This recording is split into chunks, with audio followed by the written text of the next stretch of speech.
Welcome back to Ace of Hearts, a podcast for Alloromantic Asexuals, episode 3. So this one is where do we even start?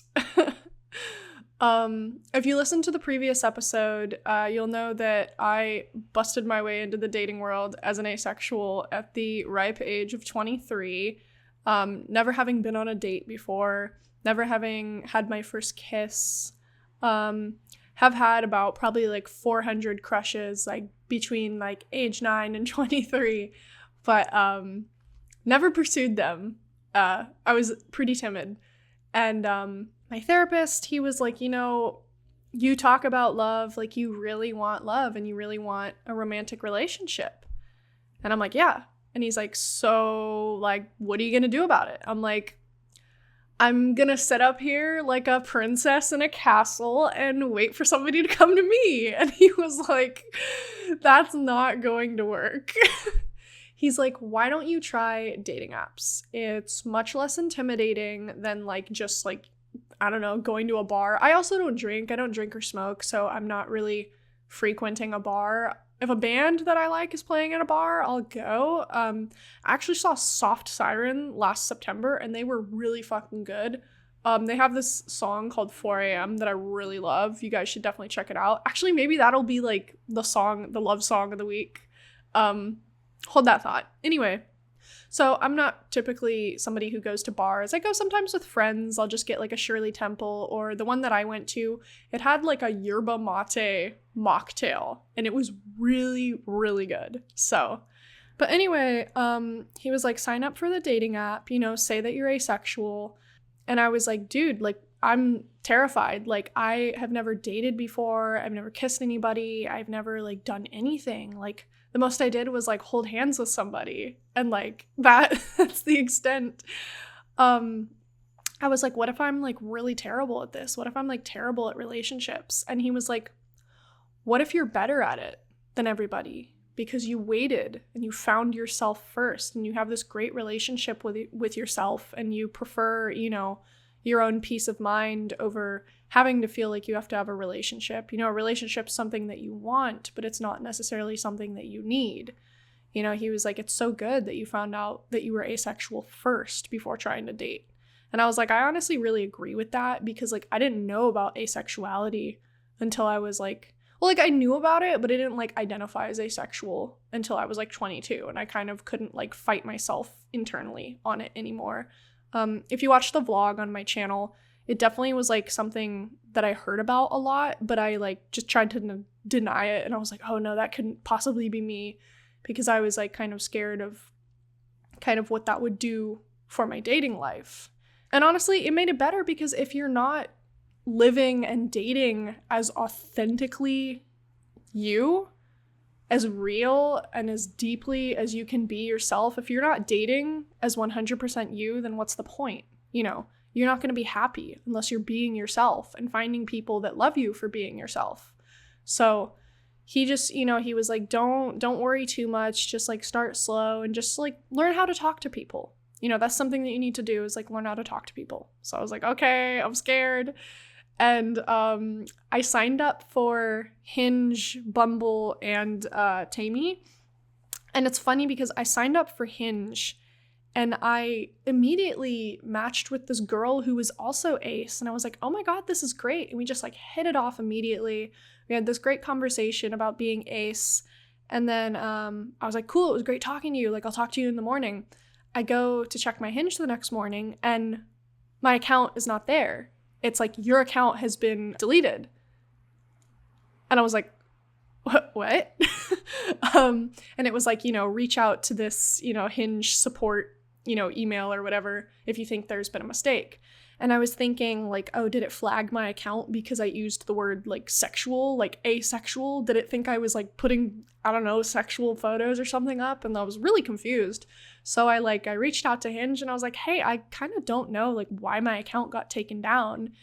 And they were like, oh yeah, no, we took it down because someone manually detected that you were under 18. And I was like, excuse me? They're like, yeah. And I was like, I'm 23. And they're like, okay, well, you have to send your driver's license like through this app, like to Hinge. And I was like, these motherfuckers really like looked at my photos and were like, nah, she's like 16. I think I have a little bit of a baby face. Like, not like a crazy baby face. I think if you like saw my height, you'd be like, she's definitely not 16. But so, I had to send my driver's license to Hinge and they verified it. They gave me my account back. And when I went to it, the conversation was gone. And I was like, oh, well, where did my one match with this really cool lady go? And they were like, oh, sorry, like when we delete your account, we have to wipe all your matches. Sorry for the inconvenience. And I was like, damn. So if you were that girl I was talking to out there, hit me up. No, I'm kidding. But it definitely was such a funny experience. I was like, of course this would happen to me. But anyway, Bumble didn't really have much luck with. Tammy was over the top, and I will get to that. I'll get into that like later. But yeah, so I just wanted to talk about like where you could possibly start. And I don't have all the answers. I have a really good advice from my therapist, but the advice was tailored to me and not necessarily to everyone. But I have my experiences, and I hope you can laugh at them or hopefully learn from and approach it even better than I did.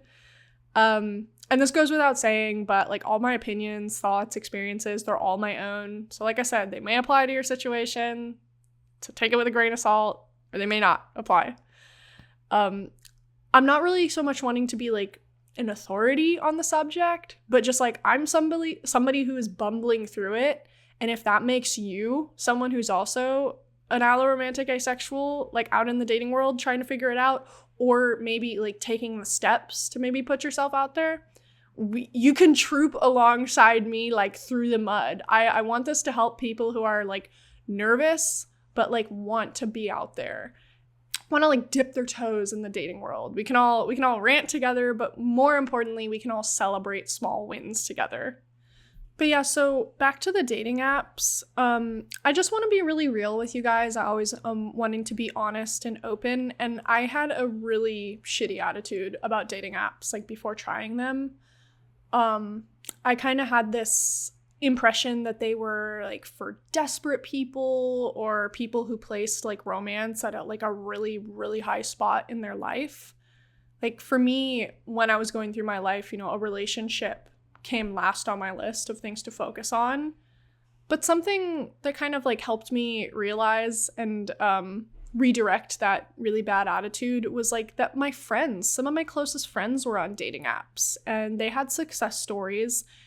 And I thought that if my friends, these really, really good people are on there, then there must be good people on the apps, because my friends are on them.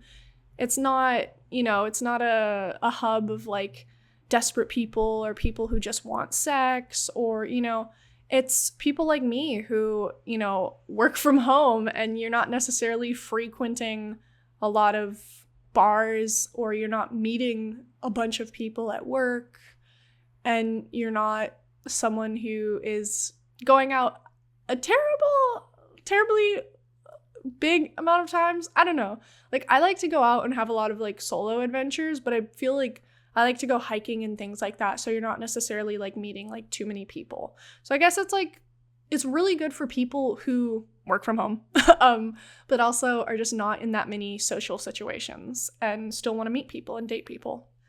At that time, I had downloaded a bunch of dating apps and like tried them, and I tried them all, so you don't have to. No, but I think some of the ones that worked for me probably, they might not work best for everybody. So again, before we begin, I just wanted to like go through the advantages and disadvantages of like dating apps in general. And then in next week's episode, I'm going to run through the ones that I joined and try and rank them. So before we start, I just want to clarify that for these cases, I'm a sex repulsed asexual and I am open to dating allosexual people, and just know that that's not the case for everyone. Just as an allo person may not be open to dating an ace person, there are lots of ace people who are not open to dating allos and only other aces.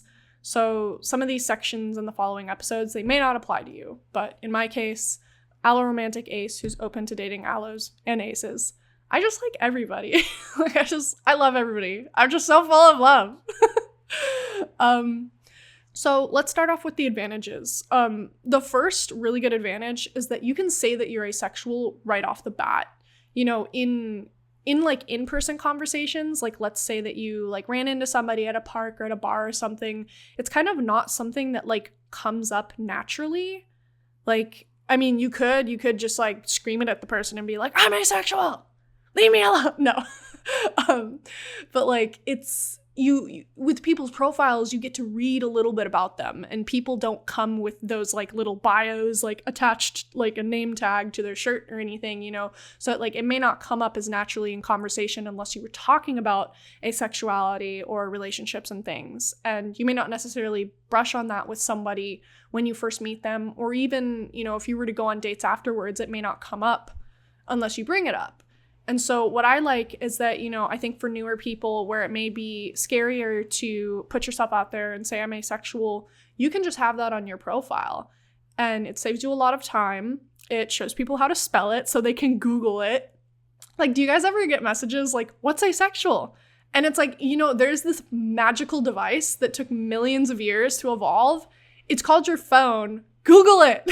Like, I don't know what you're asking me for. Like, it's one thing if you ask like what asexuality is to me personally, but if you're asking the term in general, just Google it. It's on my profile. It's spelled correctly. Google it. And so what does asexual mean to you? That's not a lazy question. That's not a Googleable question. Good Lord. That's someone who's in tune with there being nuances and different types of aces. And so, for example, they may be under the impression that sex-repulsed aces are also averse to touch. So this is now your chance to be like, well, to me, it's this, and I'm really cuddly, I'm really touch positive, etc., etc. The second advantage, I would say, is that if you're new to this, it's much less intimidating to talk to people over text. Like, when I joined Hinge, it was terrifying to talk to people in general because I'm like, oh my God, all these strangers. Some of them are cute, some of them are friendly, but they're strangers and they're scary. But just talking over the apps made it a lot less stressful. So like that I didn't have a heart attack like when we meet in person. Because if you guys are like me and you have a lot of anxiety, it's just like you can want something, you can want love and relationships and to go on dates, but that doesn't mean that you're not nervous about it. That doesn't mean that you're like not having like an anxiety attack in your car before going. I roll up to dates like 30 minutes early, like whatever the agreed time, like if the agreed time is like 1:30, I'll be there at 1 and I'll just like sit in my car, like doing like breathing exercises so that like I can get all that anxiety out and then meet the person, and not like try to speak to them and then have like my mouth dry out like super quickly. Also, to quote one of my favorite movies, this is probably not the best example of a movie if you know which movie this is from, but you get to know people inside first before you see them outside.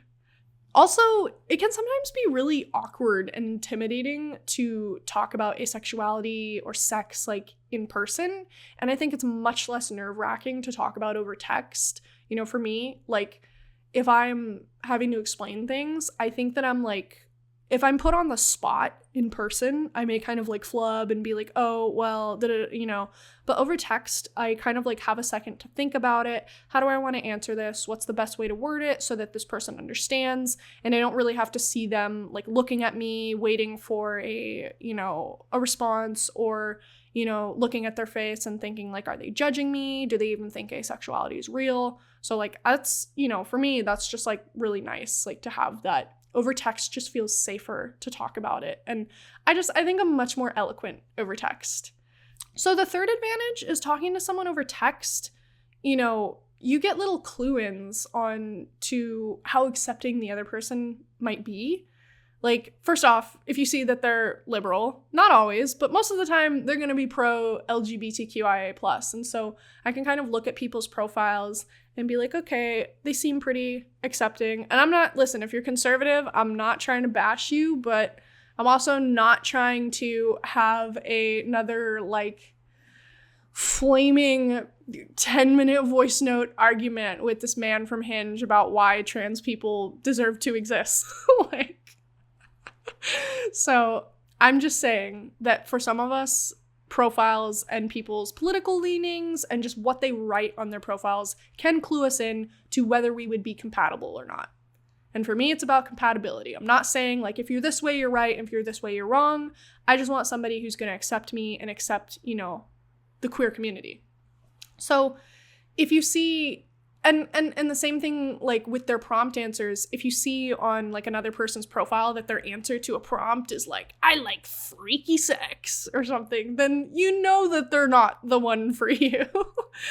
And it's funny because people will send you likes and then you'll look at their profile and they'll be like writing about like sex and stuff. And I'm like, did you read the 3 different parts where I said I was asexual and sex repulsed? You know, that type of asexual? No? Okay. You just looked at the picture.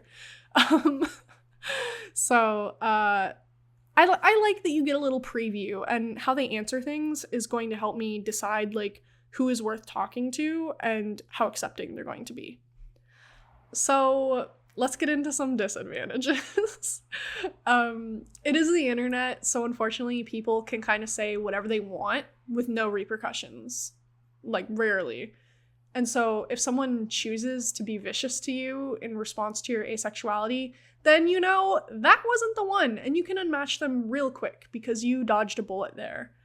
I think you'll run into rude people anywhere, but unfortunately, the internet has made people way too comfortable with coming into your inbox like, so do you masturbate? And things like that. And it's like, do you want me to come into your inbox and ask you that? You would never ask another allosexual person that. Like, why? I'm like, that, what a way to lead a conversation. Fucking 10 out of 10. Like, you know, so just know that there's gonna be rude people out there and they may ask you stupid things. I think that's to be expected just because, like I said, it's the internet. If you get stupid comments on Facebook or Twitter or Reddit or anything, just know that like Hinge and Bumble, you're gonna still intercept some. It's the internet. You're not immune from that, unfortunately.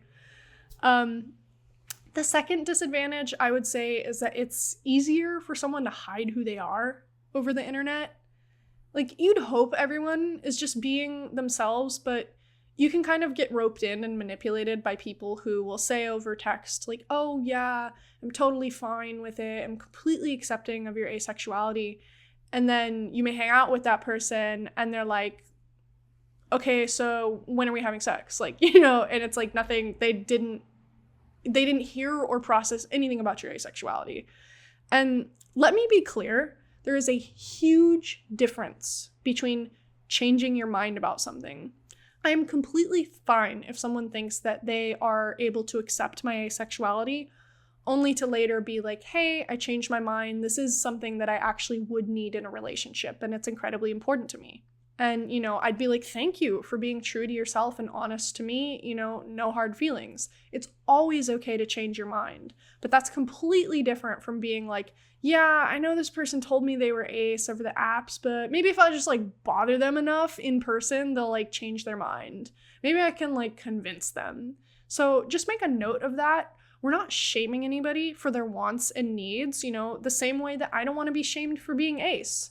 Just don't be deceptive. You know, if you change your mind, that's fine. But if you come into the game saying, yeah, I'm just going to like tell you what you want to hear, you know, because you said you're ace, but then I don't really know what that is and I don't really believe you. So I'm going to say like, hell yeah, over the apps, then no, get the fuck out of here. Get kiwied. So I just want you, you know, y'all who are like newer to the apps, just be aware of that it's really easy for someone to say, yeah, I'm okay with that. But just don't let anybody pressure you. Don't let anybody, you know, tell you that it isn't real, or how do you know if you haven't tried? You know, that whole, what a classic. Just be aware. I'm not saying to you like, don't ever believe it when somebody says they're okay with you. I'm just saying actions versus words. Somebody could say, yeah, I'm okay with that. Awesome, let's go. And they need to be more than just okay with it. They need to realize that that's a part of who you are, and they're not, you know, kind of dancing around, oh, this problem that I have to solve and I have to put up with. You know, they're accepting you as a whole human being and seeing past the idea that, you know, you can only show physical love, or that that's the most important love to show. You know, so don't ever let anybody make you feel like they're just like putting up with you. Like actually, you know, people need to accept you for who you are. So just be aware that it's easy to say things over text, but mean something else. So I just want you guys to be cautious there. Actions versus words. I can't take credit for that. That was my therapist, and that like line changed my life entirely. So disadvantage number 3 for me would be that it can definitely be harder to find matches and take longer to find a date, since dating apps are kind of synonymous with hooking up. So I don't want you to be discouraged if it takes a while. Quality, not quantity. I found that having the word asexual on your profile saves you a lot of trouble, like weeding through the people who are just on the apps to hook up, which is completely fine. You know, people use the apps for different reasons, but you know, you may have, if you don't have asexual, you may get a lot of people expecting things of you and people who are writing things. And like, I just think it kind of cuts down on the people who are just on the apps for that. And like I said, there's nothing wrong with being on the apps just to hook up, to each their own. But it's just like, those are not the people that you are wanting to talk to and match with and go on dates with. If that's what they're, you know, after, then, you know, you just kind of save yourself some time by having asexual. And it's really hard to be patient because you tend to get less likes from people, but the ones that you do get tend to be way more educated on asexuality and taking it seriously and having actually read your profile. You know, obviously you'll get a few uneducated stragglers, but that's to be expected anywhere. So I just want to talk about some of my good and bad experiences, and I wouldn't say that I've had too much of either. It's just been a lot of like, okay. I have gotten really rude questions like, are you asexual or just scared? Or there was this one dude who was like, are you asexual or just a virgin? Which, XY, no correlation. And we all love the time-honored classic. How do you know if you haven't tried it? How do you know that you wouldn't like biting a cactus? Like, go on, try it. What do you mean you're sure? Prude. I think one of the best responses that I've ever gotten was not from someone I dated, but just a quick match. And I matched with this dude, and he asked what asexuality was to me personally, because he understood that it was a spectrum. And I explained it to him, and he politely, keyword politely, as opposed to disrespectfully or tried to argue with you about your own identity, politely stated that it didn't work for him, but that he was really happy to have learned something new. And then we unmatched and went on with our day. So ladies and gentlemen, that's how it's done. You don't have to be mean to somebody about it. You literally just have to go like, oh, you know, it doesn't work for me, but at least I learned something new. And so that's a game changer, because now that person like goes about their day knowing a little bit more about asexuality, and that's a win. So among some of the other responses I've gotten, one was from a person I later ended up dating, and it was just a simple like, oh, okay, not a problem. And I'm like, well, duh, did I say my sexuality is a problem? Did I say I'm a burden? No, like I knew what he was going for, but you know, so often people assume that we're ashamed of ourselves and that we think we're unsavory. And it's like, no, I'm unapologetically ace. Like, I'm a goddess, and you're like lucky. If I talk to you for like 1 second, you're lucky, you know? And it's taken many years of feeling like a burden and feeling unsavory and just like that, you know, that you're annoying to talk to because it's not going to lead anywhere. You know, it's taken so many years of that to be like, no, I'm not. And, you know, I understand like certain people's phrasing, like I understand like what they're going for and they don't mean any harm, but you know, it just also clues you into how they see asexuality themselves too. Like, do they see it as something that is a burden and annoying, you know? So additionally, in the responses, I've also gotten well, I've never dated an asexual person, so I can't say for sure that it wouldn't work. Let's give it a shot. Newsflash, it didn't work, and it was the worst experience of my life. No, more on that on tonight's news at 11 p.m. Additionally, I've just been ghosted by like 90% of the girls I've ever talked to on Hinge. And so if you're assuming that it's just men that can be acephobic, you're wrong. non-binary people, women, men. It's an acephobic world we live in. So we got to stand up and talk about it like loudly and proudly. I had this one girl who matched with me and we hit it off. And then like a week or so later, she was like, oh, I didn't read your profile very closely. I actually can't deal with your asexuality. And I was like, damn, lady. Number one, read someone's whole profile before you match. You know, I could literally write at the bottom of my profile, I'm a serial killer and you're dead on sight when we meet. And half of y'all would still show up because you can't read. And number two, I was like, sheesh, like you could be a little bit more polite. Can't deal with your asexuality versus that doesn't work for me in a relationship, you know. Phrasing and proper wording separates a lot of you guys from being assholes. So, oh, anyways, you know what time it is. It's time for the song of the week. Love songs. So I lied earlier. It's not going to be 4 a.m. by Soft Siren, but you guys still should check that one out. This week, I wanted to talk about Hey Like a Child by Kurt Vile off of the album Watch My Moves. I actually saw him live a couple years ago in Los Angeles, and I saw that song live, and my life was complete. It just is a really, really sweet song. So I really like the line, hey, like a child, you just waltzed into my life. Hey, like a cure for all things under the sun. You know, it's just a really sweet song with sweet lyrics, just about loving somebody and how they come into your life at the right time. And it's on our Spotify Love Songs playlist on the Tracy Spotify, but I love this song so, so much. Like, it is such a sweet song. I send it to everybody I know. I'm like, I love you. You're in my life for a reason. You know, so send this song to people you love, you know, your friends, family, partners, like send it to everybody. It's just like so sweet and chill. But I'll play you guys a little snippet right now. In a dream, I drew my blueprint, and it was a you on every page that I drew there. I hear that song in my dreams. It's like so dreamy. But anyways, that concludes Ace of Hearts, a podcast for Alloromantic Asexuals, episode 3. I hope that you guys will tune in next week as I go through each individual app and kind of give my rating of it. But again, that's just my opinion. And I've got some more silly stories for you. And hopefully we'll read through some of the stories you guys send in. You can send them in at tracyshortfilm@gmail.com. Tracy has an E in it, TRACEY, tracyshortfilm@gmail.com. Send in your stories. I would love to share them. Thank you so much for tuning in. Love you guys, and peace out.